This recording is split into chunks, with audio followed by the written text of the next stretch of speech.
Selamat pagi dan selamat hari Sabat buat kita semua di mana saja kita berada. Terima kasih karena bersama-sama dengan kami pada Sabat ini.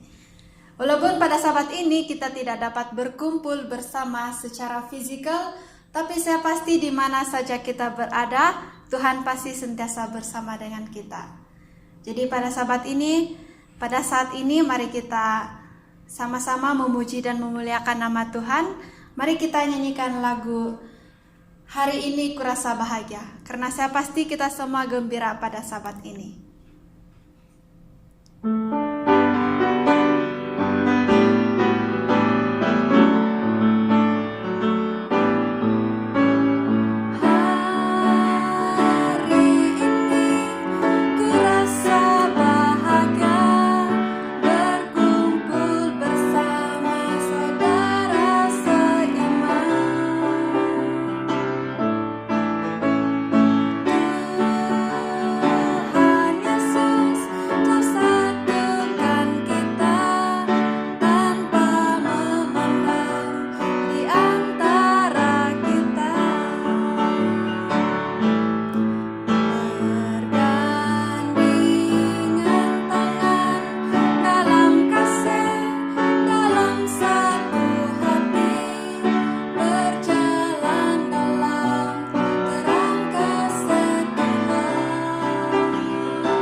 Amin. Terima kasih karena bersama-sama menyanyi sebentar tadi. Kita teruskan lagi puji-pujian kita. Kita nyanyi Mulong Pia.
Terima kasih karena bersama-sama dalam memuji nama Tuhan sebentar tadi. Pada saat ini saya ingin menjemput kita semua untuk menyiapkan hati kita untuk Sabbath School Lesson. Mari kita nyanyikan lagu Kusiapkan Hatiku Tuhan.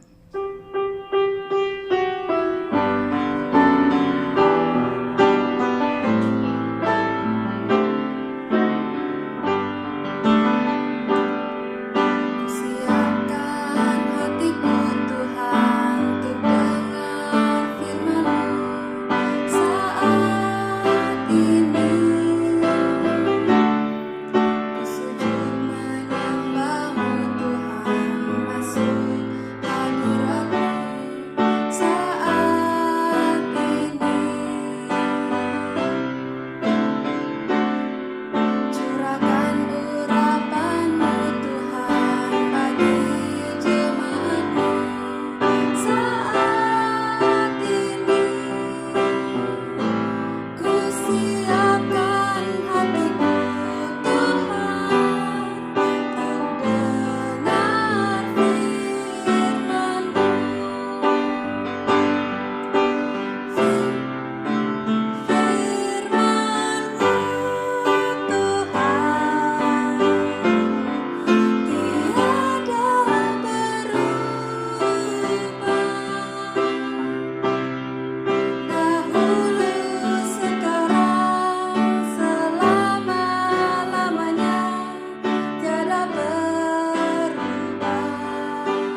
bersama berdoa. Tuhan Bapa kami yang berada dalam kerajaan surga Bapa, terima kasih karena Engkau telah berikan kami pada Sabat ini, pada hari ini.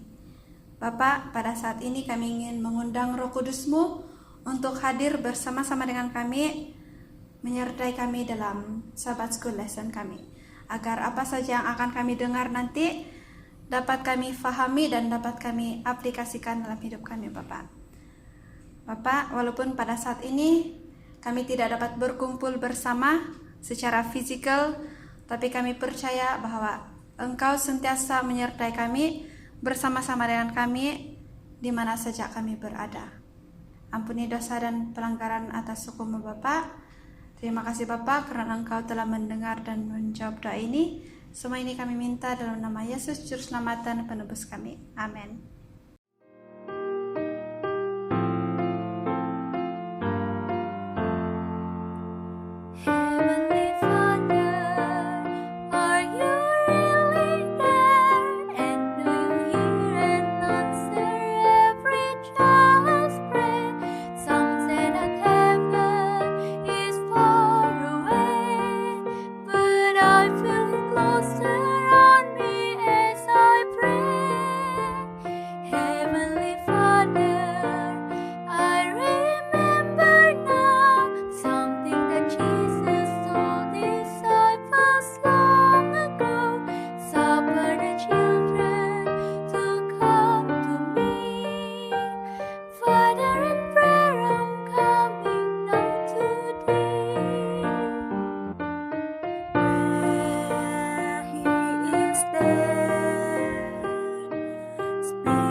Amin untuk lagu istimewa yang disampaikan oleh Esmeralda dan Jessica sebentar tadi.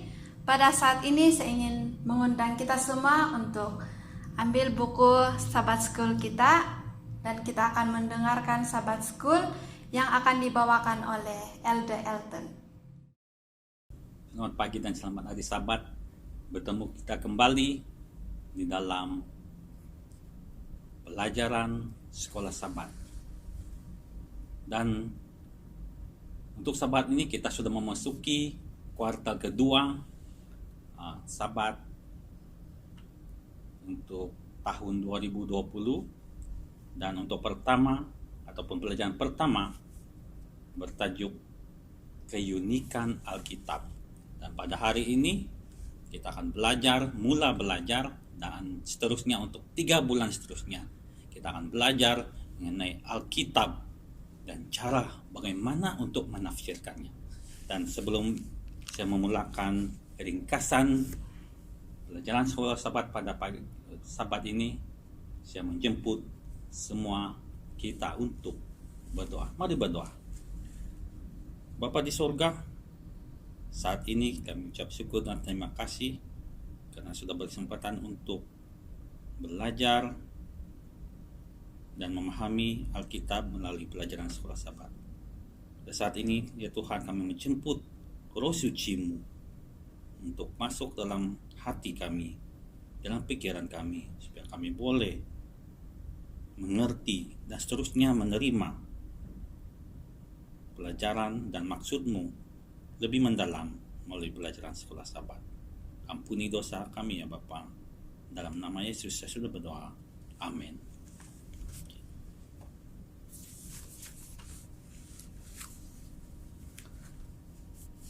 Alkitab tidak boleh dinafikan yang Alkitab adalah satu buku yang begitu unik dan juga istimewa yang ada tercipta di dalam dunia. Di dalam Alkitab, kiranya kita ada buku Alkitab ini, ya Anda sudah tahu bahwa di dalam Alkitab ada 66 buah buku, dan ia ditulis oleh lebih kurang 40 penulis yang tidak ada hubungannya di antara satu sama lain. Dalam peribahasa mengatakan tak kenal maka tak cinta. Sekiranya kita mau mengenali Tuhan, bacalah Alkitab. Dan untuk itu kita akan mulakan ringkasan pelajaran Sekolah Sabat pada pagi Sabat yang indah ini. Kita buka dalam Ulangan pasal 32 ayat 47. Ulangan pasal 32 ayat 47 mengatakan, sebab perkataan ini bukanlah perkataan hampa bagimu, tetapi itulah hidupmu. Oke. Buku Alkitab bukanlah suatu tulisan yang sia-sia, tetapi ia boleh membawa maksud yang besar dalam kehidupan itu. Itulah tema utamanya. Ia adalah untuk kehidupan kita. Dan seterusnya ada pekabaran, ada pekabaran yang disampaikan oleh buku Alkitab. Apakah pekabaran itu? Sekiranya kita buka dalam Yohanes pasal 10 ayat 10 yang mengatakan, pencuri datang hanya untuk mencuri dan membinasakan. Aku datang supaya mereka mempunyai hidup dan mempunyainya dalam segala kelimpahan. Ya Tuhan, dalam ayat ini mengatakan, ya dia akan datang. Dia akan datang kembali supaya kita mendapat hidup. Dia akan memberikan kehidupan yang kekal untuk kita. Bagaimana Tuhan melakukannya? Kita buka sekali lagi ayat yang seterusnya, Ibrani pasal 5 ayat 9. Ia menjadi pokok keselamatan yang abadi bagi semua orang yang taat kepadanya. Itulah tema Alkitab. Yang pertama mengenai pekabaran baik di mana Tuhan akan datang. Kedua, dia akan datang supaya kita mendapat keselamatan. Dan hanya dia sahajalah yang memberikan ataupun menjadi pokok keselamatan bagi kita semua.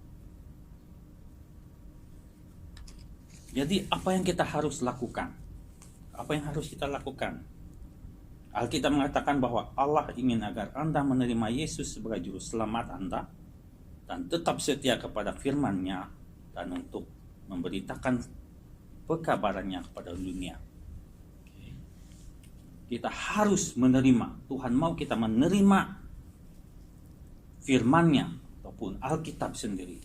Karena Alkitab adalah kepribadian Tuhan Allah sendiri. Dan dia mau kita menerima dan seterusnya kita mengabarkan berita baik ini. Bahwa Tuhan akan datang lagi untuk memberikan keselamatan, memberikan semua keselamatan kepada orang yang percaya dan taat kepadanya.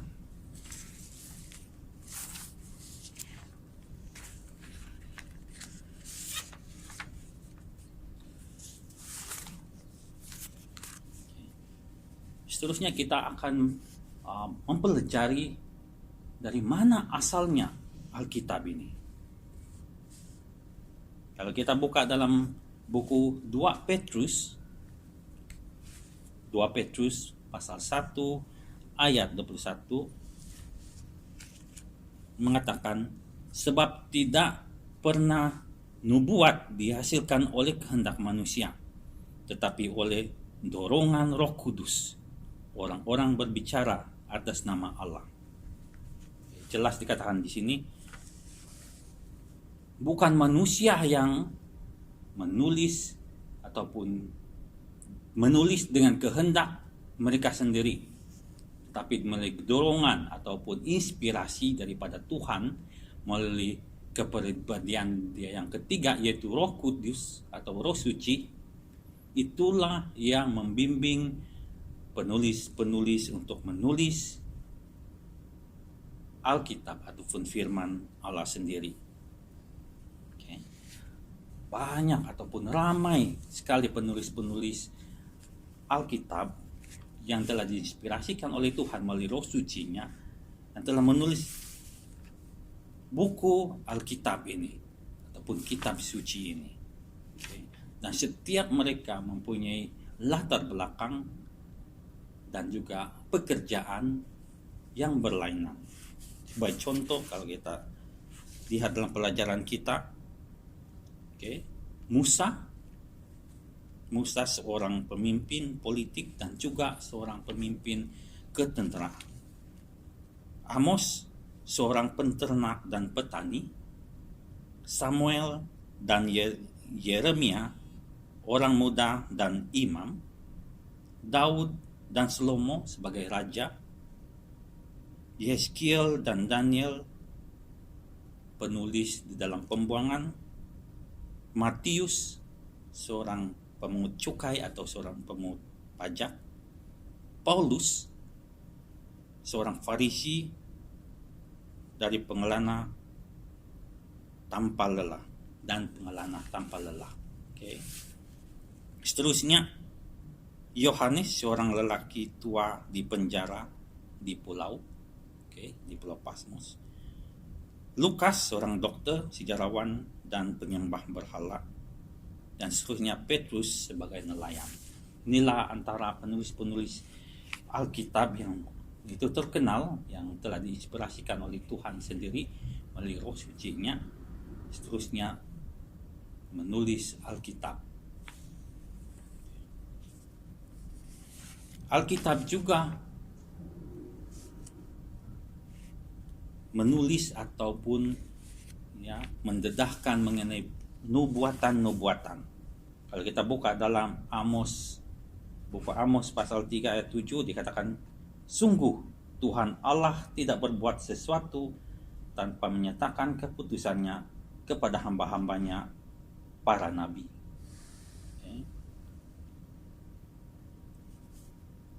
Sekitar 35% Alkitab ditulis ataupun diterangkan adalah nubuat-nubuat. Semua ini telah ditulis oleh hamba-hamba Allah ataupun nabi-nabi dan para raja.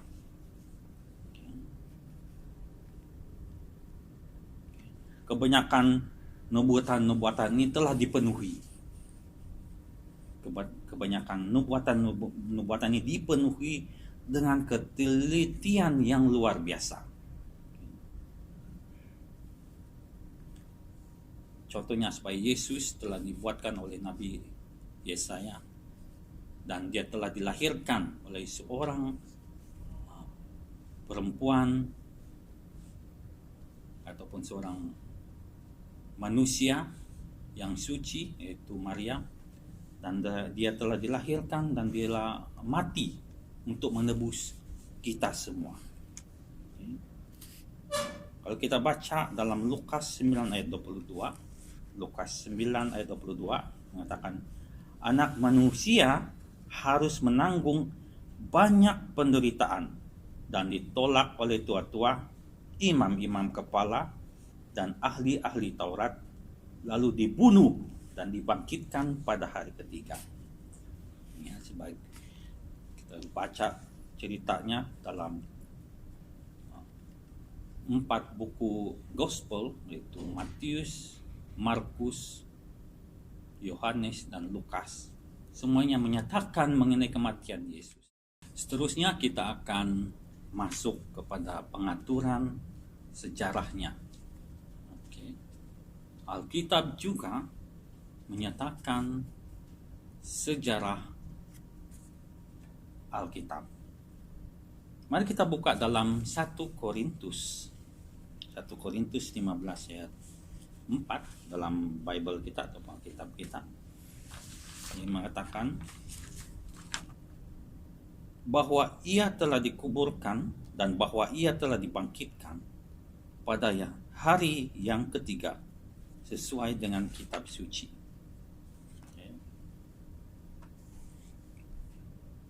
Alkitab adalah sebuah buku sejarah. Tidak ada buku lain seperti kitab suci yang utamanya berisi pemikiran filosofis.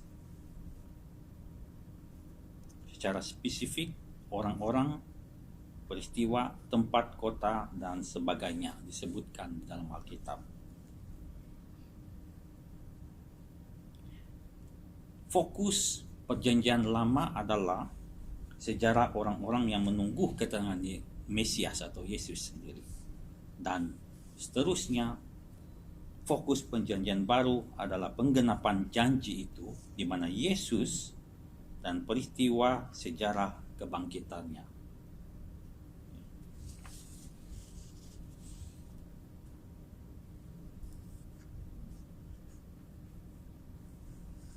Sekiranya kita membaca mengenai kebangkitan Yesus melalui buku Alkitab, kita lihat secara spesifiknya.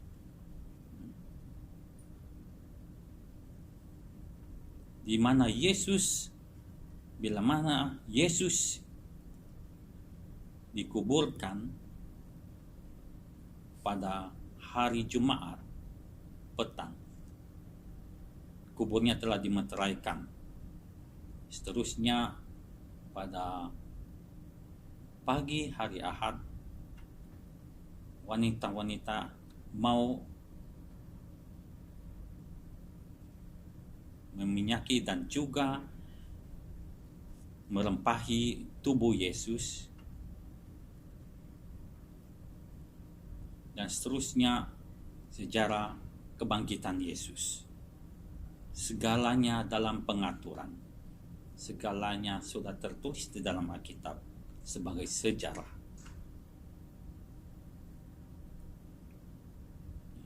Kita baca dalam 1 Korintus 15 ayat 20. Kita baca Alkitab kita dalam buku 1 Korintus 15 ayat 4. Dikatakan,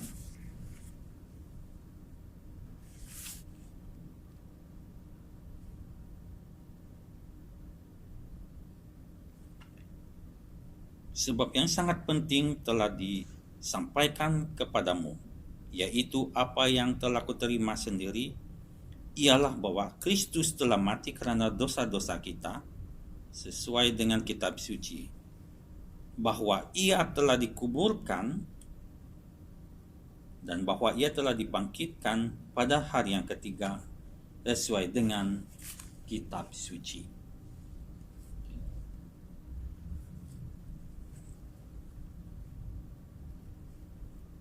Oleh karena kebangkitan Yesus yang sudah dituliskan dalam kitab suci, ia telah menjadi suatu janji pengharapan kepada kita bahwa kita akan selamat, akan ada jaminan kebangkitan sekiranya kita meninggal sebelum ataupun mati sebelum kedatangan Tuhan yang kedua kali.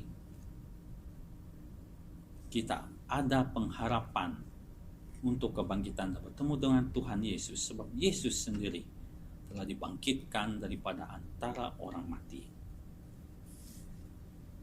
Ya, kita sudah mempelajari bahwa Alkitab suatu buku yang sangat berkuasa. Seperti tertulis dalam Ibrani, kalau kita buka dalam Ibrani pasal 4 ayat 12. Kalau kita baca di dalam Ibrani 4 ayat 12 yang mengatakan, sebab firman Allah hidup dan kuat dan lebih tajam daripada pedang bermata dua manapun. Ia menusuk amat dalam sampai memisahkan jiwa dan roh, sendi-sendi dan sumsum. Ia sanggup membedakan pertimbangan dan pemikiran hati kita.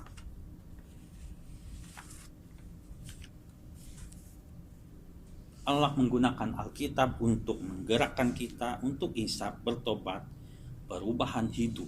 Dan juga Alkitab sudah banyak mengubah ramai orang, bangsa, dan juga seluruh keluarga. Ramai orang sudah diubahkan melalui Alkitab. Dan oleh itu kita harus setia untuk membaca firman Tuhan. Karena melalui firman Tuhanlah kita mendapat berita baik, dan seterusnya kita boleh kongsikan berita baik itu kepada semua orang lain. Marilah kita membaca Alkitab, karena Alkitab memberikan banyak manfaat pada kita semua. Kita akan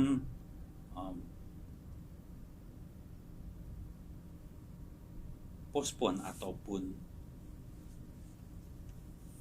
lanjutkan pelajaran sekolah Sabat, yaitu menafsir Alkitab untuk 3 bulan seterusnya. Marilah kita bersama-sama dengan setia membaca firman Tuhan. Dengan itu saya menjemput kita bersama-sama untuk berdoa. Mari kita berdoa. Bapa di surga, terima kasih. Pelajaran begitu baik mengenai Alkitab.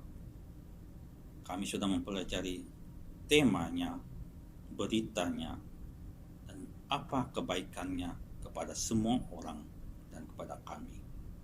Bantulah kami Tuhan dalam pembacaan Alkitab. Biarlah Roh Suci-Mu memimpin hati kami supaya kami sentiasa rindu dan rajin dan seterusnya setia untuk mempelajari dan membaca firman-Mu. Terima kasih Tuhan, Engkau sudah mendengar dan percaya Engkau akan menjawab doa ini sesuai dengan kehendak-Mu. Sebab semua ini kami serahkan oleh kasih Yesus, Tuhan dan Juru Selamat kami semua. Amin. Selamat pagi dan selamat hari Sabat kepada kita semua. Pengumuman untuk kita pada hari ini ialah yang pertama, doa berantai ataupun prayer chain. Ia berlangsung daripada sundown hari Jumat hingga sundown pada hari Sabat. Setiap Anda dijemput untuk ikut. Doa berantai ataupun prayer chain ia diumumkan melalui WhatsApp group PHC Family. Oleh itu, jika Anda hendak join doa berantai ataupun prayer chain ini, Anda boleh sentiasa update di dalam WhatsApp group gereja kita PAHC Family. Yang kedua ialah stay tune ataupun tetap berkomunikasi. Gereja kita mempunyai beberapa tempat yang kita boleh lihat, kita boleh sentiasa berkomunikasi. Yang pertama adalah WhatsApp group kita yaitu PHC Family. Dan jikalau Anda belum lagi ada di dalam WhatsApp group ini, Anda boleh minta invite daripada seseorang yang sudah berada di dalam grup ini. Anda juga boleh join ataupun ikuti FB page ataupun YouTube channel. Anda boleh lihat di yang bernama Adventist Hospital Church Pinang. Kita juga ada online cell group yang menggunakan apps Zoom. Jadi invitation ini dikongsikan di WhatsApp group gereja kita yaitu PHC Family. Semua Anda dijemput untuk ikut. Yang ketiga ialah tentang persepuluhan dan persembahan. Persepuluhan dan persembahan pada Sabat ini kita juga boleh lakukan secara online. Oleh itu, Anda boleh lakukan transfer pengembalian persepuluhan dan persembahan ke akaun public bank yang bernomor 30969730118. Saya ulang sekali lagi, 30969730118, Pinang Adventist Hospital Church. Yang terakhir adalah jaga kesehatan diri Anda, fisikal, mental, dan rohani. Mencegah lebih baik daripada mengobati. Sekian, terima kasih. Terima kasih karena masih lagi bersama-sama dengan kami pada saat ini. Mari kita teruskan kebaktian kedua kita. Mari kita nyanyikan Sedap Harap pada Yesus. Dalam apa saja keadaan yang kita alami, apa saja yang pergumulan kita hadapi, hanya pada Tuhan tempat kita berharap. Mari kita nyanyikan Sedap Harap pada Yesus.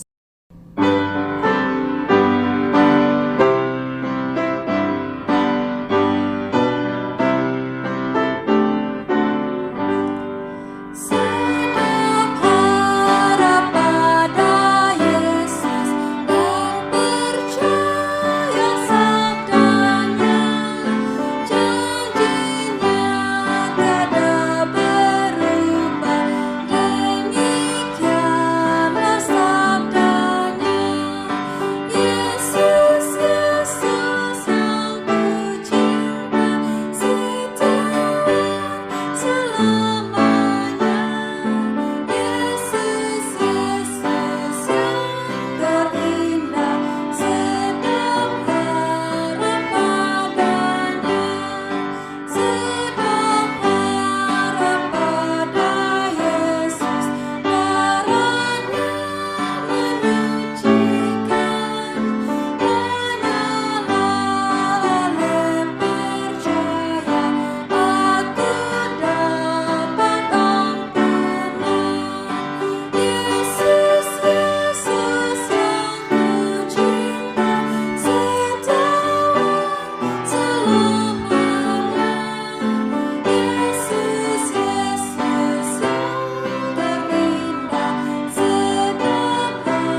4 ayat 42 mengatakan, "Karena itu berjaga-jagalah, sebab kamu tidak tahu pada hari mana Tuhanmu datang." Mari kita teruskan lagi memuji nama Tuhan. Kita nyanyi "Jam Kita Tak Tahu".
Pada saat kita hampir jatuh dan kita tidak berdaya, Tuhan sentiasa ada bersama dengan kita. Dia selalu memimpin kita dalam apa juga pergumulan yang kita hadapi. Mari kita teruskan lagi memuji nama Tuhan. Tuhan selalu pimpin aku.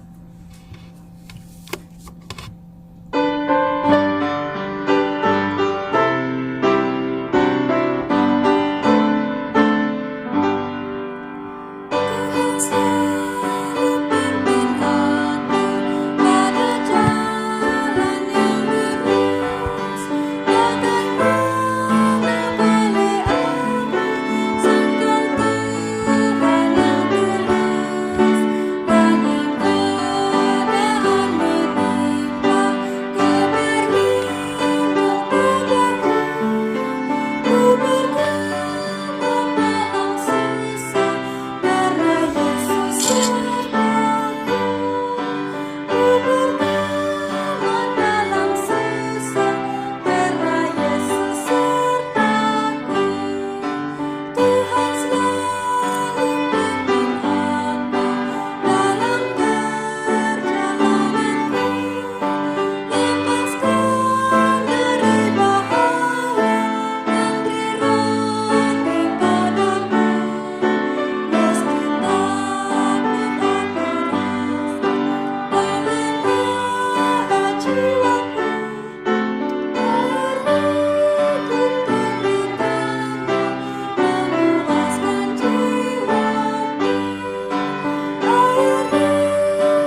saat ini, mari kita siapkan hati kita untuk kebaktian kedua. Mari kita nyanyi As We Gather.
Saat ini kita menjemput Licia Grace untuk pimpin kita dalam doa. Mari kita berdoa. Bapa kami yang berada dalam kerajaan syurga, kami ingin mengucapkan syukur atas berkat penjagaanmu setiap satu kami pada hari-hari yang sudah berlalu. Biarlah malaikatmu dan roh sucimu beserta kami sepanjang kebaktian kami pada saat ini Tuhan. Kami serahkan semuanya ke dalam tangan-Mu. Terima kasih sudah mendengar dan menjawab doa ini. Mohon semua ini dalam nama Yesus di syurga. Amin. Pada saat ini kita akan mendengarkan special song yang akan disampaikan oleh Miss Bora. Masa dan tempat ini saya berikan kepada dia.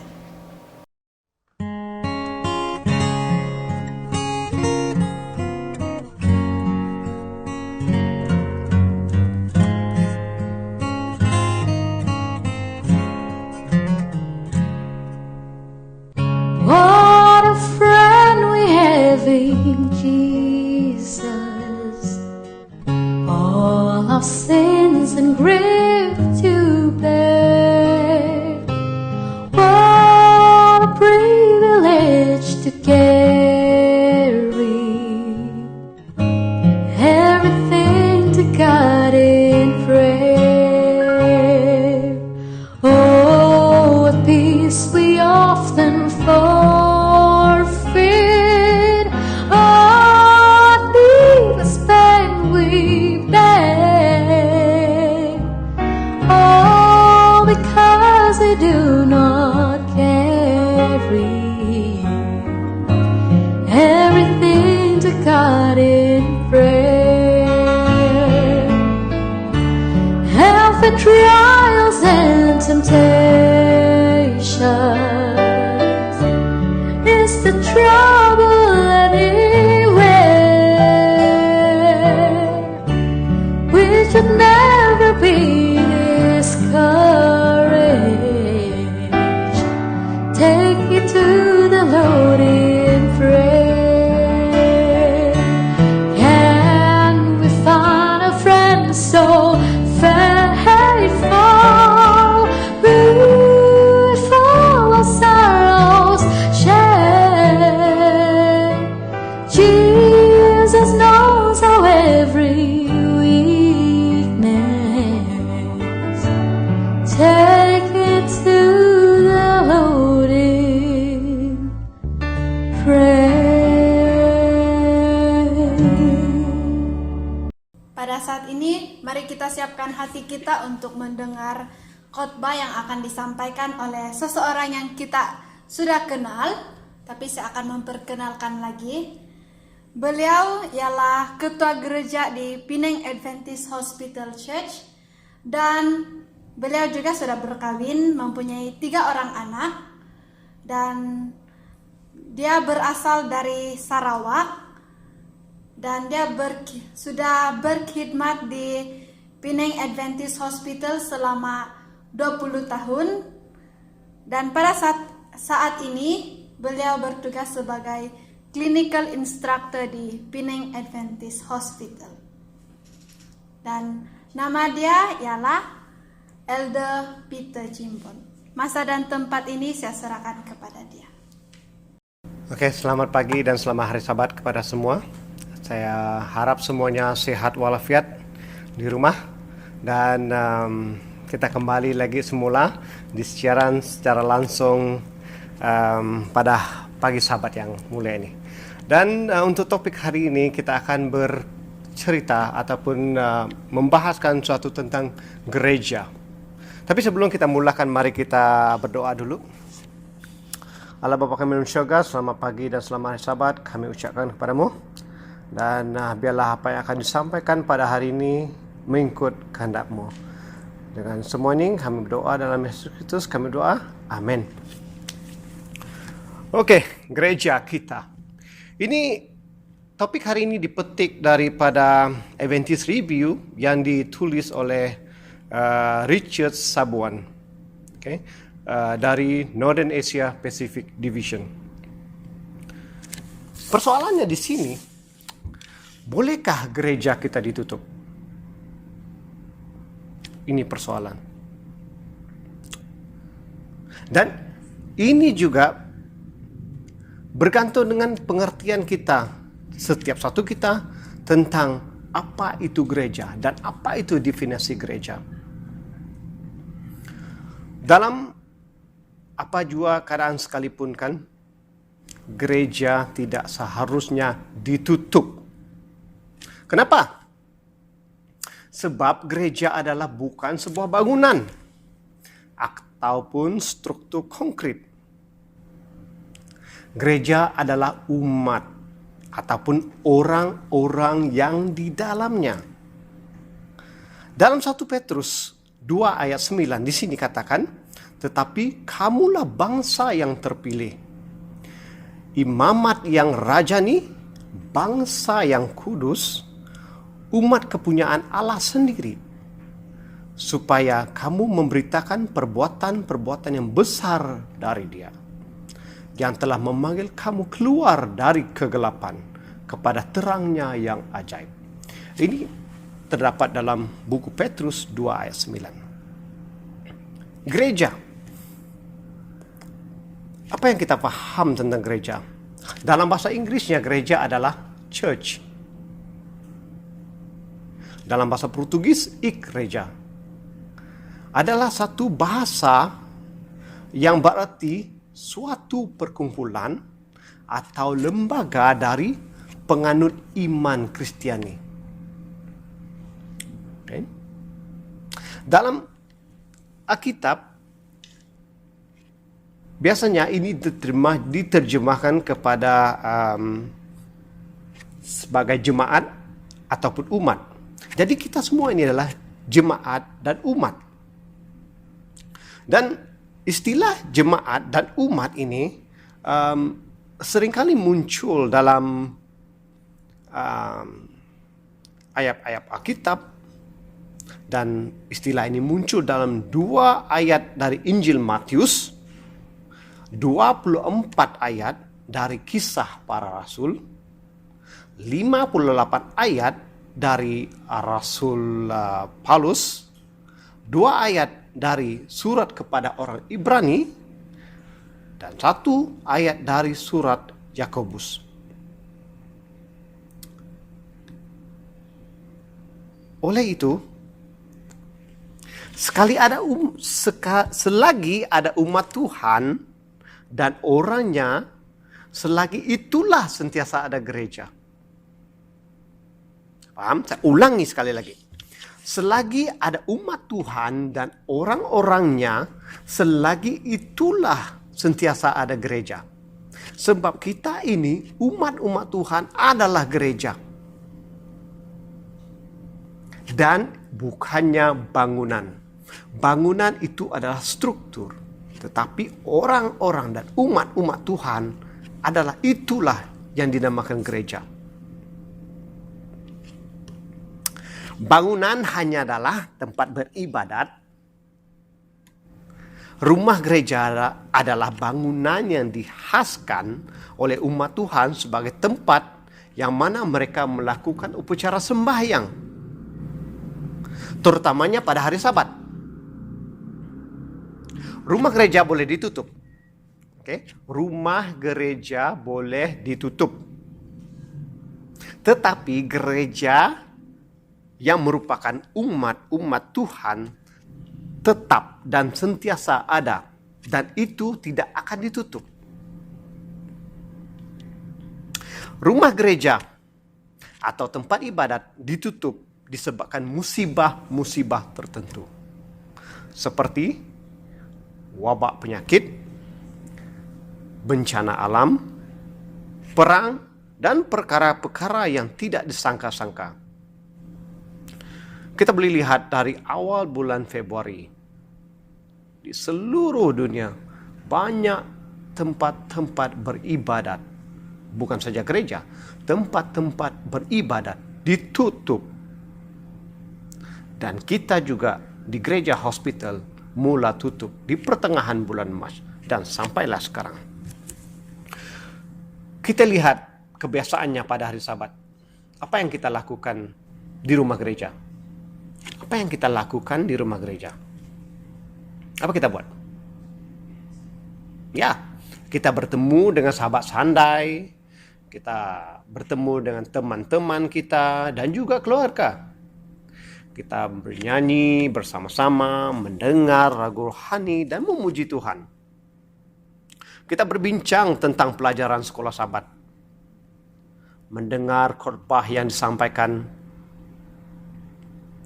dan juga anak-anak dan girangnya mendengar cerita-cerita yang terdapat dalam Alkitab.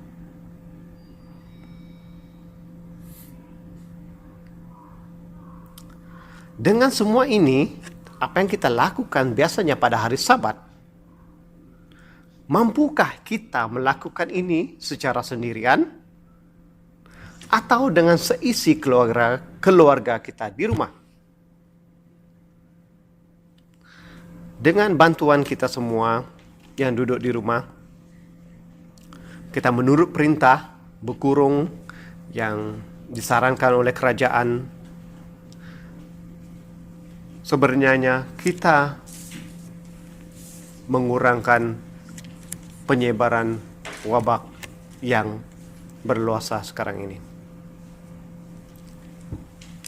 Coba kita lihat semula pada permulaan di mana bermulanya gereja. Kita harus tahu bahwa bermulanya penubuhan gereja. Penubuhan gereja pada mulanya berlaku ketika penganut Kristen berkumpul di rumah untuk berbakti. Mereka berkumpul di rumah, sekumpulan keluarga dari rumah yang lain datang berbakti bersama-sama di satu rumah yang lain. Ini kita boleh lihat dalam buku Roma 16 ayat 5. Oleh kerana itu, apabila Saul melakukan penganiayaan ke atas orang Kristen, dia pergi ke satu rumah. Kenapa ke satu rumah? Sebab di satu rumah, disitulah gereja. Disitulah gereja. Dari satu rumah ke satu rumah, dia mengheret mereka keluar dan menempatkan mereka ini di penjara. Rumah gereja adalah bangunan yang didedikasikan kepada Tuhan oleh umat-umat Tuhan. Dan kita umat-umatnya datang berkumpul bersama-sama menyembahnya di bangunan ini. Oleh itu, Ka'bah Tuhan juga dinamakan rumah Tuhan.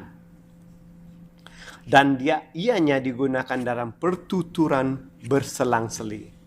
Dan kadang-kadang kita katakan ini rumah Tuhan. Dan kadang-kadang kita katakan ini Ka'bah Tuhan.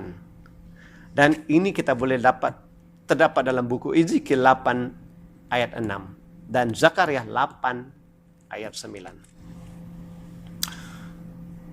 tatkala kita tidak mampu dan dapat berbakti dan berkumpul bersama-sama di rumah gereja,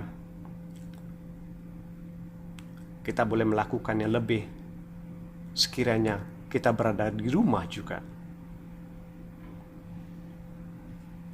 Dan setiap satu kita atau keluarga berada di rumah melakukan pengabadian sendiri atau menonton secara acara gereja secara live streaming saja.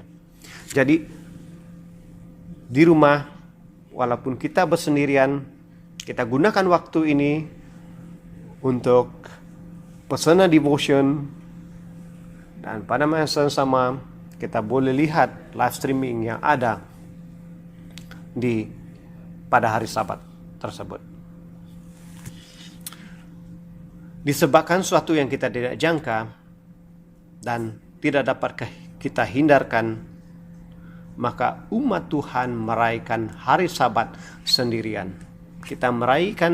Ada setengah kita merayakan hari Sabat bersendirian di rumah, ada setengah kita merayakan hari Sabat bersama seisi keluarga. Tetapi bagaimana pula berkatnya? Berkatnya juga adalah sama seperti yang kita dapat sekiranya kita datang ke rumah Tuhan. Dalam buku Yesaya 58 ayat 13 dan 14. Di sini katakan, apabila engkau tidak menginjak-injak hukum Sabat, dan aku akan membuat engkau melintasi puncak bukit-bukit di bumi dengan kenderaan kemenangan. Aku akan memberi makan engkau dari milik pusaka Yakub bapa leluhurmu, sebab mulut Tuhanlah yang mengatakannya. Dalam buku Matius 18 ayat 20, di sini menyatakan, sebab di mana ada 2 atau 3 orang berkumpul dalam namaku, disitulah aku ada di tengah-tengah mereka. Walau engkau sendirian, Dia adalah gembala yang baik. Ini terdapat dalam buku Yohanes 10 ayat 10. Dan dia juga akan sentiasa bersamamu seperti mana dia bersama-sama dengan Yohanes di Pulau Patmos. Di sini, gereja seharusnya tidak perlu ditutup. Sebab gereja tersebut adalah Anda semua yang berada di rumah. Dan Yesus Kristuslah ketua gereja itu. Dan ini ada terdapat dalam buku Efesus 5 ayat 23 dan Kolose 8 ayat 18. Dan oleh itu, jika kita tahu bahwa kita tidak dapat berbakti di rumah gereja dalam kumpulan yang besar atau buat sementara waktu ini, tetapi kita harus teruskan hubungan kita.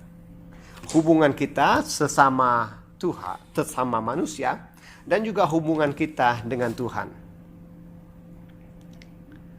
Dan bila pintu gereja dibuka semula, kita kembali ke gereja semula. Tahukah Anda bahwa Tuhan belum lagi dikalahkan? Dan juga kita pun belum dikalahkan juga. Dan kuatkanlah iman kita, setiap satu kita. Dan terima kasih, dan selamat hari Sabat semua. Tuhan memberkati. Amin untuk khotbah yang disampaikan sebentar tadi. Sebagai lagu sambutan, mari kita nyanyi We Gather Together.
Elder Peter untuk melayangkan doa. Mari kita sama-sama berdoa. Allah Bapa kami di surga, terima kasih atas apa yang kami pelajari pada hari ini, pada hari Sabat ini. Biarlah konsep gereja ini dijadikan kami sebagai pedoman untuk kami meneruskan iman kami ke atas-Mu ya Bapa. Setiap satu kami yang berada di rumah, Engkau sentiasa menjaga kami dan hindarkan kami dari segala penyakit berjangkit ini ya Bapa. Dan kami juga ingin berdoa khas untuk anggota gereja kami, untuk negara kami, dan juga seluruh dunia ini ya Bapak. Dan kami tahu ramai yang sudah terkorban ya Bapak. Dan kami ingin serahkan semua ini di tangan-Mu. Dalam Yesus Kristus kami berdoa. Amin. Demikianlah perbaktian kita pada Sabat ini. Kita jumpa lagi di Sundown Worship pada petang ini pada jam 7 petang.